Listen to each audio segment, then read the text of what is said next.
Alrighty, welcome back, ladies and gentlemen. It is LaughNgamez here. I'm back with another Starcraft 2 1 versus 1 bot AI cast.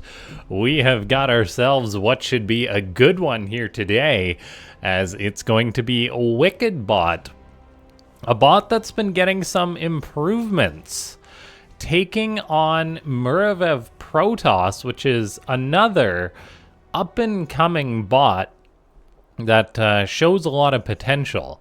And so I think it should be a good match here today. We've got a bot author recommended replay, so it should be interesting. And I'm very excited to be back and casting, as for you guys there was no gap, but for me it's been over a month since I cast some StarCraft 2, which I don't know when the last time it was that long was. But yes, I'm very glad to be back in casting. It's exciting because it means there's over a month of sort of new replays and bot updates and stuff to go over. It also means that these videos will be sort of more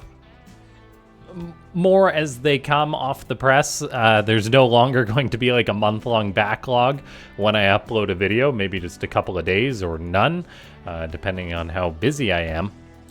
But yes, I'm very excited to see how this one goes between these two. As, yeah, we have got WickedBot going for an expo, same with Muravev, so a nice, honest macro game so far. Ladies and gentlemen, if you guys haven't already, go ahead, click that like button, leave a comment down below saying more bots if you want to see more of these bot matches. And then subscribe if you're not already subscribed, as this is the only YouTube channel that has daily bot casts. And just give it a click, basically. As let's see here, we have got WickedBot going for a nice safety bunker at the front of its base, and a depth on the way for Muravev. And so just, very respectful macro game, which means we do have a second to pull up the current rankings, which is something that I just checked. And I'll pop that up on the screen for you guys there. The current SC2AI.net rankings, which is the battlefield that all these bots play their games out. They play their games on. There is 24/7 bots playing against other bots, just on the ladder non-stop. And so if we take a look at that top 10, we see, no surprise, Eris sitting up at the top with Changeling not far behind. And then we've got actually BenBot sort of being the second bot, which is very exciting to see that BenBot's hard work, or the author of BenBot's hard work, presumably Ben, has been paying off. Very exciting. We have got Sharpened Edge making its return to the ladder. Sharpened Edge, a bit more of an inactive bot, not really receiving current updates, sort of the old but gold standard. And yeah, it's just exciting to see when these older bots do eventually get updated to support the new patch to be put on the ladder. Because you never know if they're actually going to get that update to support the new patch, to just simply be reactivated whenever there's a new season. And then we've got Antibot down in the top 10, Canonana, GPT, so some very good bots out there. The top 10 is always a little funny because it's sort of skewed and dominated by Team Eris's bots, as they do have 4 in there. Notably, WickedBot is rank 17 in Division 1, which is a milestone that WickedBot recently hit after some updates. Muravev not quite as high on the ladder, but the bot author has multiple projects on the go. Their bot seems to perform well in the micro battles, or at least it has when it was on the ladder.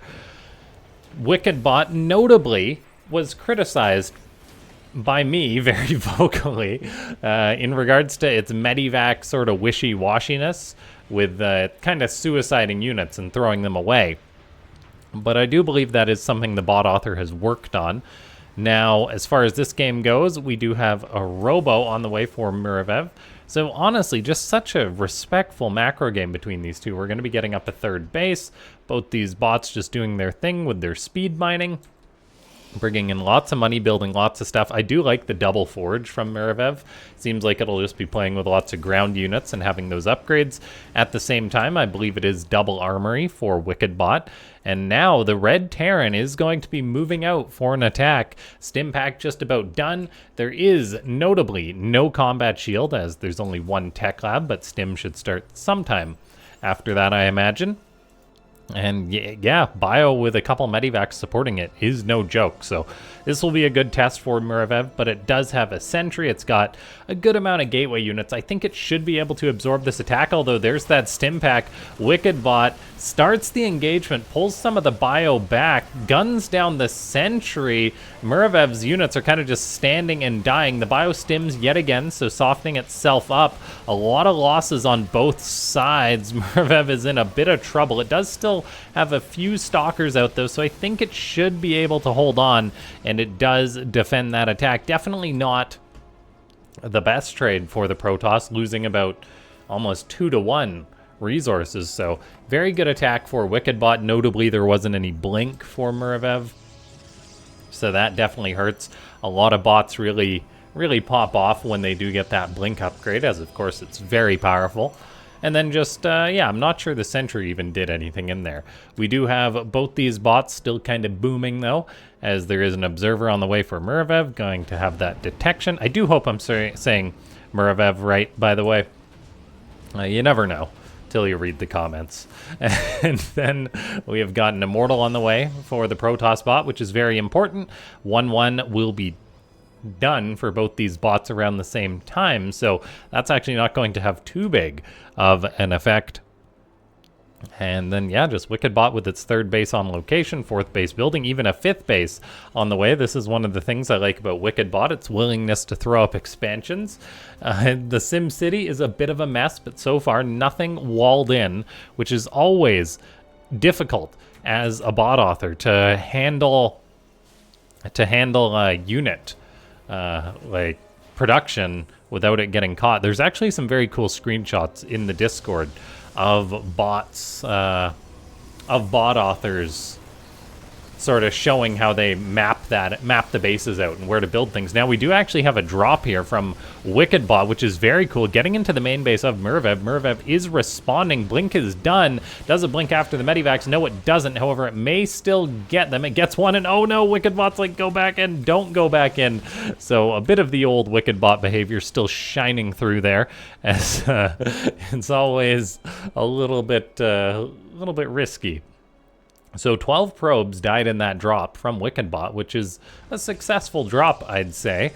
Knocking its opponent back a little bit. The worker count is 66 to 52, with the Terran already having a 4th base on the way. There is a bunker in the mineral line for WickedBot, which is not good.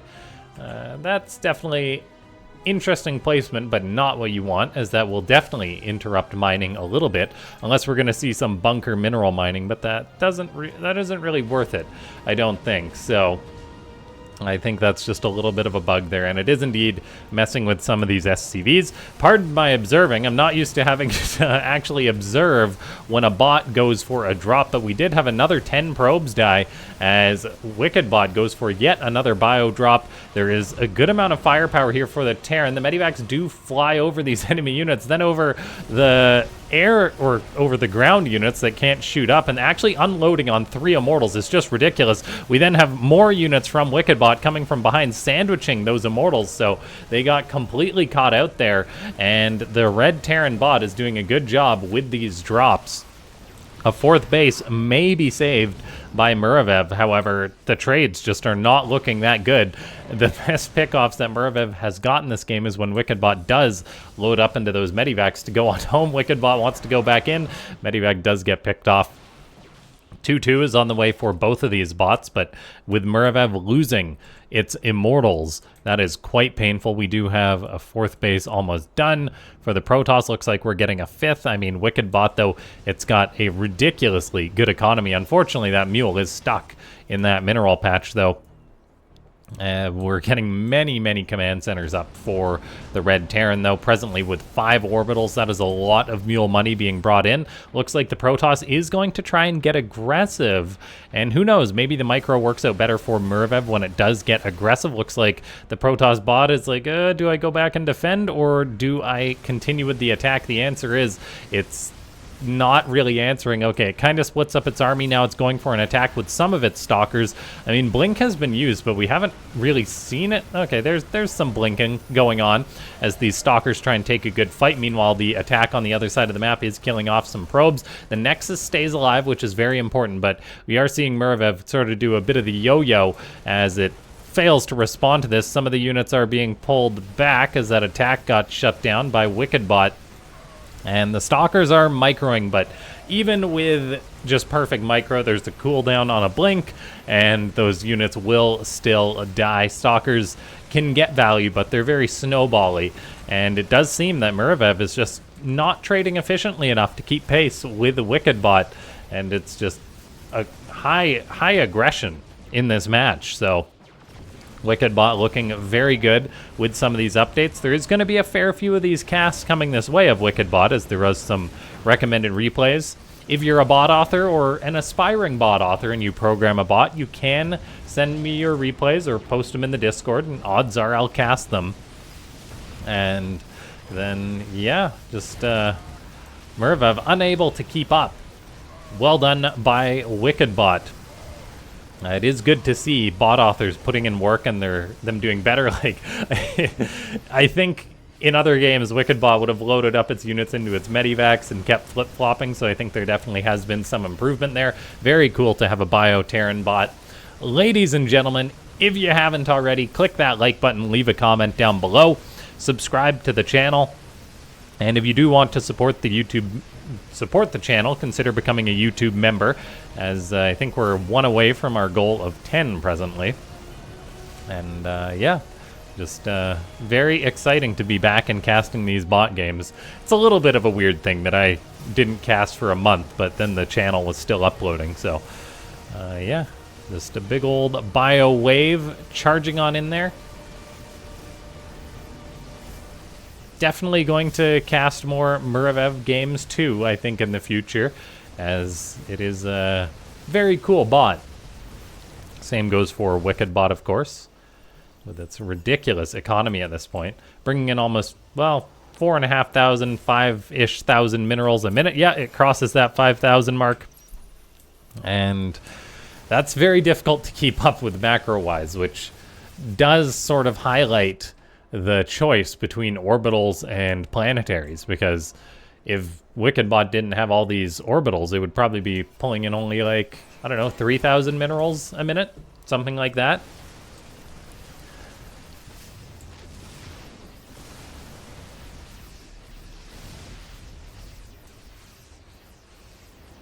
I think I will try and find that screenshot to show you guys of how some bot authors map out their bots, which could be something that I could highlight in future videos, just as the sort of discussions that go on. Maybe give my my idiot take on some of them, but yeah, Muravev trying to rebuild, still having some money in the bank. I guess it's got, oh, there's no more probes left, so it is indeed being revealed. The last assimilator. WickedBot gonna figure it out. Yes, it does. GG.